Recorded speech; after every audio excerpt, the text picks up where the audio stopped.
Hello everyone, and welcome to this, our final episode of our retrospective on Don Bluth's previous works. While Bluth had worked on some other projects outside the country and within music videos and such, his last major project was Titan AE, released in the year 2000. And just like Anastasia, Bluth was working with Fox Animation Studios. What kills me, however, is that this movie flopped so hard that it killed Fox Animation Studios. So, what exactly caused this? That's something I think I can help you figure out. Hey, it's That SciFi Guy!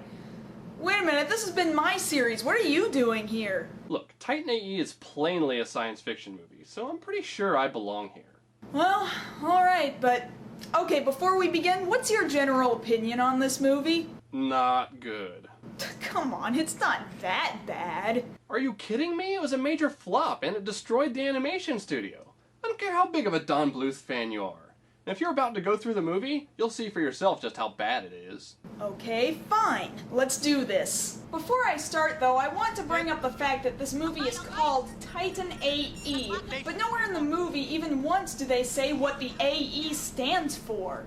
Oh, that's because they expected you to read the promotional poster. What? Oh, After Earth? Is that what it stands for? Well, would it have killed them to have said it like once or twice? We open with an image of space and some very important narration. Once in a great while, mankind unlocks a secret so profound that our future is altered forever. Fire, electricity, splitting the atom. At the dawn of the 31st century... Welcome to Earth in 3028 AD. We're introduced to a kid named Kale. His father appears to be somebody pretty important. He puts his kid on another ship while he takes off to pilot some other big bulbous craft. Wow, the CG integration in this is almost as awkward as it is in Blue Submarine number 6. You've got this smooth-looking traditional animation, but with this clunky CG, it's like they're interacting with a completely different movie.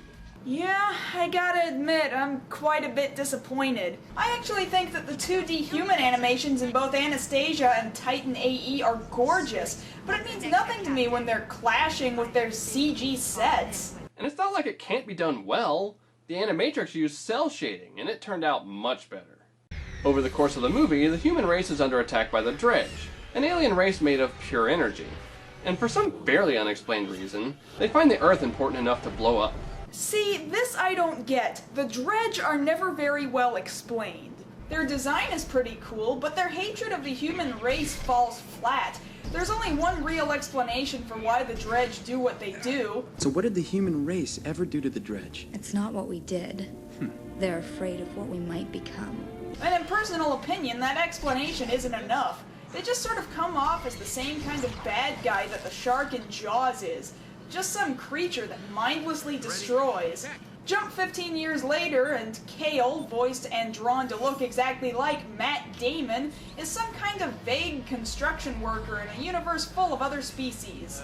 Hello, universal racism. He ends up floating off course in an attempt to take a shortcut, running into the windshield of a docking ship with a beautiful purple-haired girl on deck. Hi.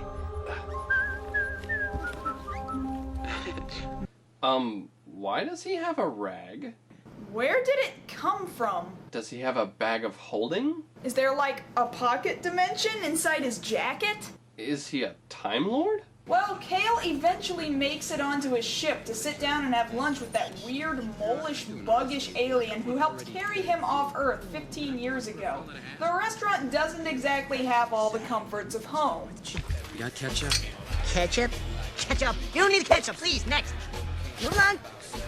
This is disgrace. Those dirty humans ketchup, boy, some nerve. Oh god, I hope that annoying bug isn't going to be part of the main cast.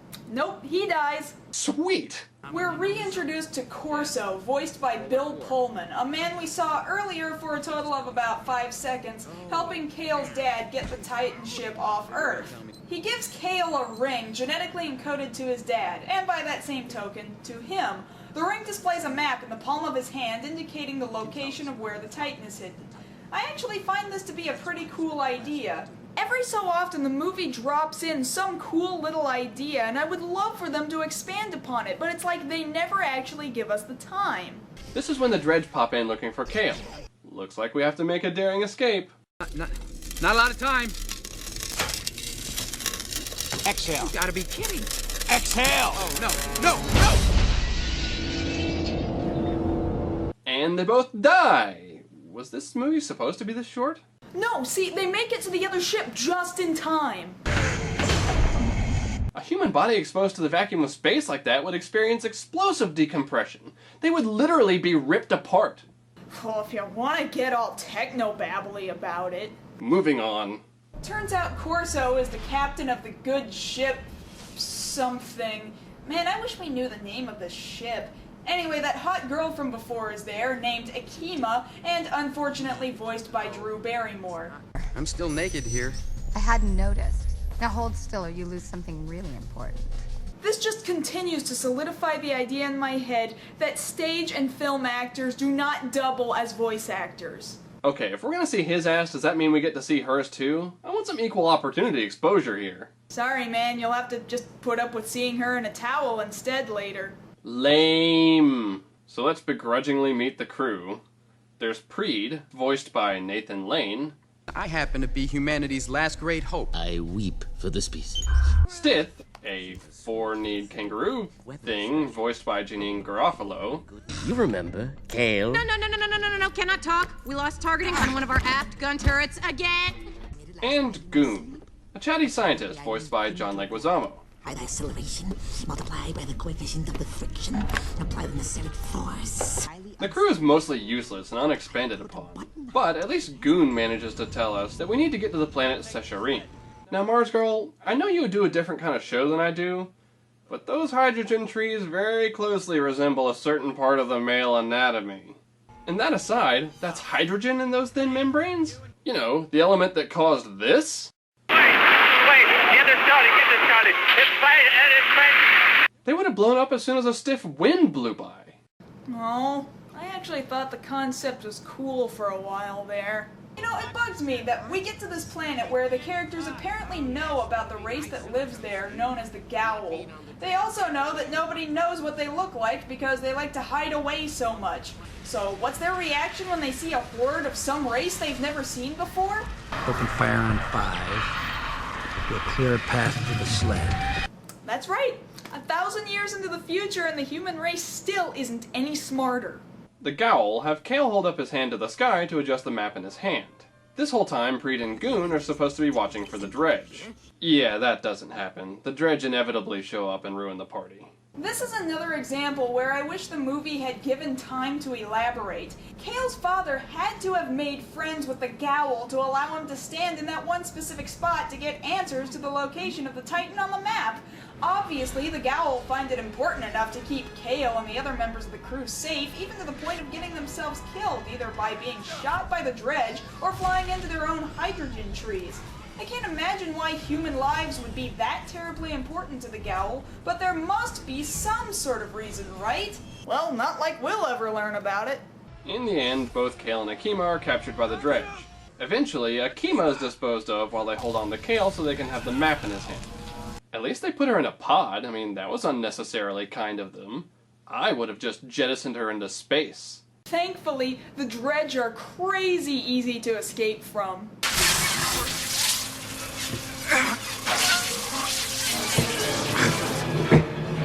Worst jail cell ever. That's not how electricity works. I mean, I don't even know what to say to that. Did they just not anticipate meeting non-energy based life forms? Yeah, it's like the dredge have never actually taken prisoners before. And frankly, this is the one moment where I don't know what the producers of the movie were thinking when they designed this escape. This makes the least sense of anything I've seen thus far. So Kale, being the master of stealth that he is,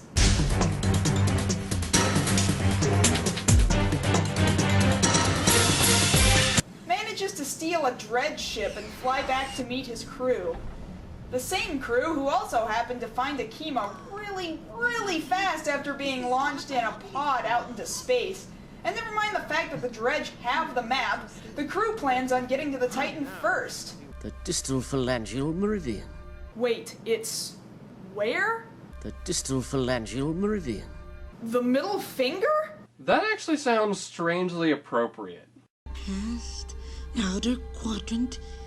This is the ice rings of Tigrin. When I think ice, I immediately think shades of reddish orange. Although, I guess that does fit if this is the ice rings of Trigun. Tigrin. Whatever. Enough of that, let's show off our pretty graphics!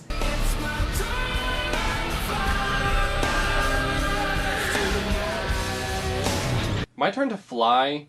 Seriously? What is with these generic 90s rock montages? It's like they tried to squeeze in so many of these songs that they forgot to leave room for a cohesive plot. And that's another big problem I have. It's not like they didn't have plot. You know, before we saw that planet with the Gowl, there was this scene with Kale and Corso. A ton of it is cut from the official movie, but there's a nice explanation of who Kale's father was and why the Titan was so important. This is extremely important for us to have, because otherwise the audience won't know why we're supposed to care about finding the Titan.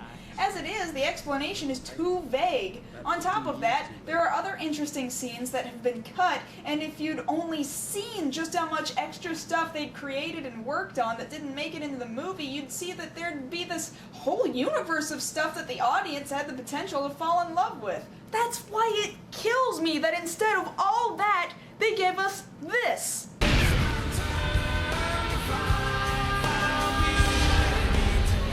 Oh, so they literally jammed in one too many 90s rock anthems. What, was the RIAA co-producing? Before we can get to the Titan, we have to make a thrilling stop at New Bangkok. You know, because old Bangkok was so great. But suddenly a shocking turn of events! Yeah? Do as you please, and guess what? You'll retrieve nothing. You don't have the whole map. The kid's got it. And I've got the kid. I'm just yelling about my secret plan with the door open. Of course, no one will hear me. I must say, I really like some of the fight choreography, though. It's like I've been saying all this time. Don Bluth's human animations are gorgeous, even when it comes down to throwing punches. And this stare-off after Akima gets shot through the shoulder? Heh, priceless. She'll be fine. She just needs rest. Don't worry. Ah yes, rest. All bullet wounds can be cured by rest. Yep, and apparently not that much rest either, because she's up and ready to go and start working on ships in just a few hours. So yeah, Kale decides that it's still possible to get to the Titan before either Corso or the Dredge. But in order to do that, they need to fix up a busted old ship.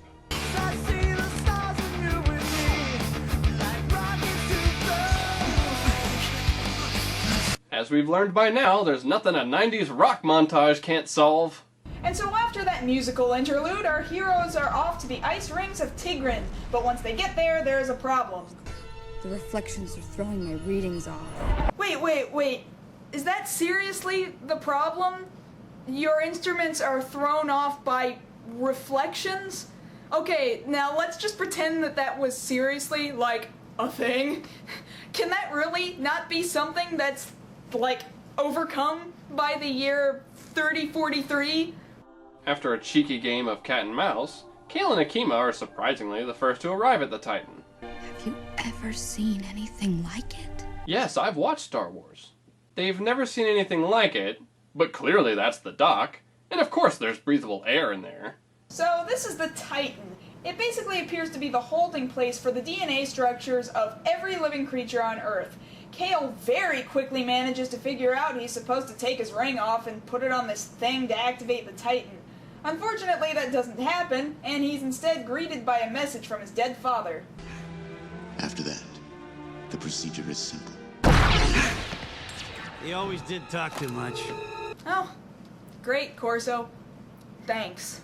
Now, a couple of minutes ago, Corso and Preed left Goon and Stith on the ship with a bomb to keep them out of their way. But now... You okay?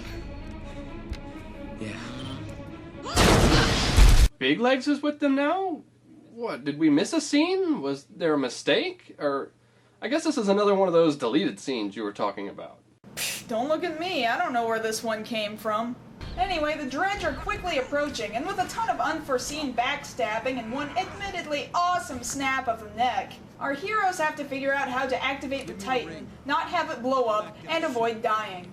And just when you think all hope is lost... I finished my nap. Huh.